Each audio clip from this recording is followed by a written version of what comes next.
Doctors, what's it like when you get sick? Do you go to the doctor or diagnose yourself? Doc here. As a general rule, med students are hypochondriacs, doctors are invincible. Ha, I remember at uni, every week the med students all thinking they had whatever weird condition they were studying that week. Same for microbial virology students though, the sexual health clinic gets way busier when they start studying STIs. This is actually a thing. It's called medical student syndrome. I feel even me being a 14-year-old, if I find out about some weird disease I feel like I'm experiencing the symptoms. Just wait until you find out about exploding head syndrome, covers ears. Copy pasta from Wiki, exploding head syndrome is a condition in which a person experiences unreal noise that are loud and of short duration when falling asleep or waking up. The noise may be frightening, typically occurs only occasionally, and is not a serious health concern. People may also experience a flash of light. Pain is typically absent. Edit, formatting. My pediatrician once told me an amusing story about when her daughter got sick. She brought her daughter into urgent care, among her coworkers, and was freaking out, not sure what could be wrong with her daughter. Her coworkers looked at her and went, "You're a pediatrician." "I know, but I can't think straight." My mom's a nurse and has seen some horrible things. She almost passed out when I shattered my arm. It's definitely different when it's your kid. If anything, I'd want my medical team to be able to recognize when they're emotionally compromised and unable to make important decisions like diagnoses. This may vary according to your country, but if I get sick I can diagnose myself in the sense that I can say, yep, this is probably X, I should do this and that test or take this or that drugs, but I cannot self-prescribe anything. I need another doctor to prescribe it for me. No pharmacy can accept a prescription with the same name for the doctor and the patient, and no clinic can accept a request for an exam. The only exception is for use in an emergency. In that case I can self-prescribe. My father is a doc. He had been having shortness of breath and chest tightness worsening over a few months. One day, after work was done and the clinic was closed, he hopped in the CT scanner and read his own CT scan. Massively enlarged lymph nodes all through his body, lymphoma. He's alive and well after diagnosing himself with cancer years ago. Edit, holy shit, this blew up. To address facts, he is a partner in a private practice group that owns their own outpatient centers, thus he was able to use the scanner informally. Yes, I know we are privileged to be a medical family and he is so lucky to have access to care that isn't affordable for a huge chunk of the US population. Medicare for all. I'm not sure if he had a partner stay behind to help with the scanner, I'll have to ask. And he is 17 or so odd years in remission from stage 4 non-Hodgkin's lymphoma and doing fantastic. Retiring in a month after 45 years in radiology. Good to hear. My mother has lymphoma and chemo didn't work, so now we are just hopelessly waiting the end. Duct cancer. All the best for your family. Duct cancer. My friend's parents are GPs, and there are laws in the UK so you can't be formally diagnosed etc. by family members. So as a kid their parent would take them to the DRS like they have this, and the other doctor would just nod and prescribe medicine. Haha. There was a point I was awaiting to go in for an op and it kept getting delayed, and then all of a sudden they called me up and said the NHS would be paying for me to go to a Bupa hospital and have the op. Spoke to a friend that worked in the hospital I should have been having the op in originally and asked him if he could find anything out. Turns out the surgeon that was meant to be doing my op on the NHS had decided to do a favor for his girlfriend by doing an op on her daughter and made a mistake, but I was waiting on an op on my ear, so guessing it was the same for her. Not sure the outcome of the mistake, but he got suspended while it was investigated, and a few of his patients that were waiting for ops got moved to private at the NHS expense.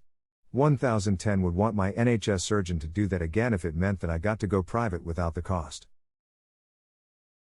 My other half had to have an op, but as they'd fallen out of NHS SLA to complete his surgery they referred him to a Bupa hospital to have it done. The surgeon he saw privately was the same surgeon he was under on the NHS. We still think it was a bit dodgy.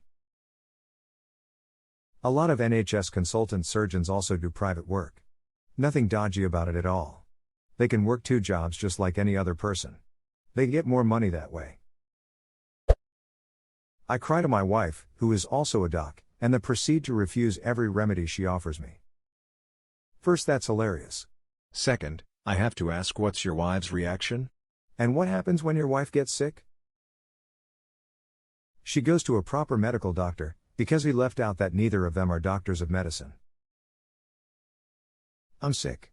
Can you write me a prescription? I'm a PhD specializing in medieval history. I recommend leeches.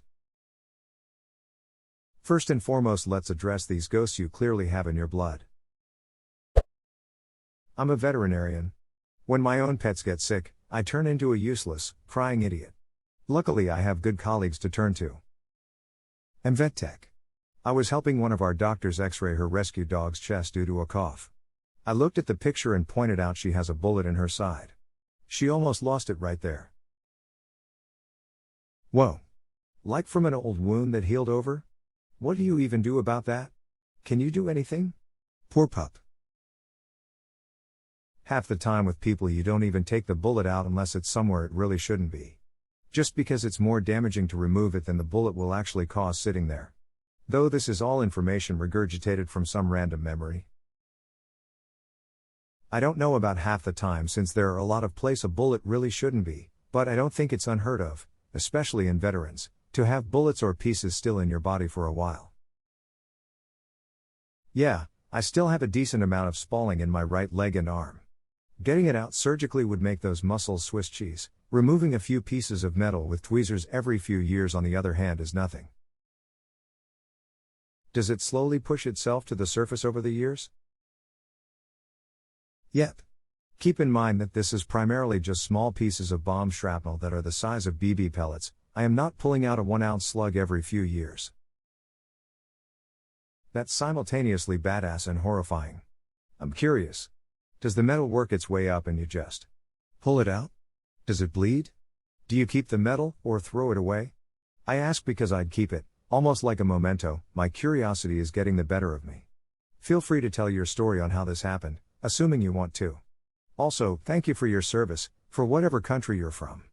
Smile, assuming you're a veteran. Yep, it works its way up and I pull it out. There is normally some scar tissue connected to it and half the time it bleeds like a bad zit does. It just gets thrown away. This is roughly what it looks like. YouTube.com.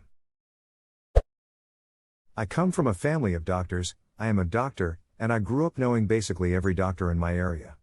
The best story I got is about a doctor we will call Graybo, perhaps one of the most senior and respected internal medicine doctors in my area. My dad is a workaholic. He loves medicine more than anything, and if he could do anything, it would likely be spending more time in the hospital. Me? Not so much. Dad and Dr. Graybo were very similar in how much they love their work. Dad and Graybo over the years became good friends and had a sort of direct and cynical humor they shared with each other. At one point, my dad cracked a joke at Graybo because he again showed up to work even though he was a bit sick. Dad asked, "Hey Gray, when do you think you are going to retire? You are getting pretty old and we don't want to have to pick you up off the floor here at some point." Graybo replied, "I'll never retire." Wait. Yeah, I will. When I die. Graybo never retired. A few years later, he was driving back home from an outing with his middle-aged son and he started having a heart attack. While I assume he was experiencing the severe and horrible pain of a heart attack, he just looked over at his son and said, "I am sorry, I am having a heart attack." He passed away after pulling over. The man apologized to his son for having a heart attack that he was completely aware of. I can't say I would have handled that like he did. Rip Dr. Gray. That dude was a badass. Damn. That guy was hardcore right to the end. I think Dr. Gray would have operated on himself if he could. Edit, Dr. not Mr. This was pre-coffee this morning. I asked my gynecologist, who is one of several women gynecologists in her practice, where a gynecologist goes for her yearly exam. She said she goes to one of her colleagues, but most of them go to a completely different practice for their exams and stuff. My dad goes to a group exercise class in the mornings and at some point he found out that one of the other guys was my mom's gynecologist. Apparently they were becoming pretty good buddies before the guy asked my dad if he was related to my mom. The gynecologist didn't think it was weird at all, but my dad felt so awkward and uncomfortable about it he eventually switched into a different class. Pretty hilarious. I'm curious how this conversation came about. If the gynecologist was the first to mention the relationship, then that's a violation of HIPAA. In fact, the gynecologist shouldn't mention anything at all unless your dad explicitly states that he knows that the other guy is your mom's GYN. Even in that case, We're supposed to neither confirm nor deny due to the risk of violating HIPAA. It's also possible my mom recognized the doctor's name and told my dad. I don't really know exactly how it came up, this was several years ago. My mom thinks the whole situation is hilarious and still brings it up sometimes.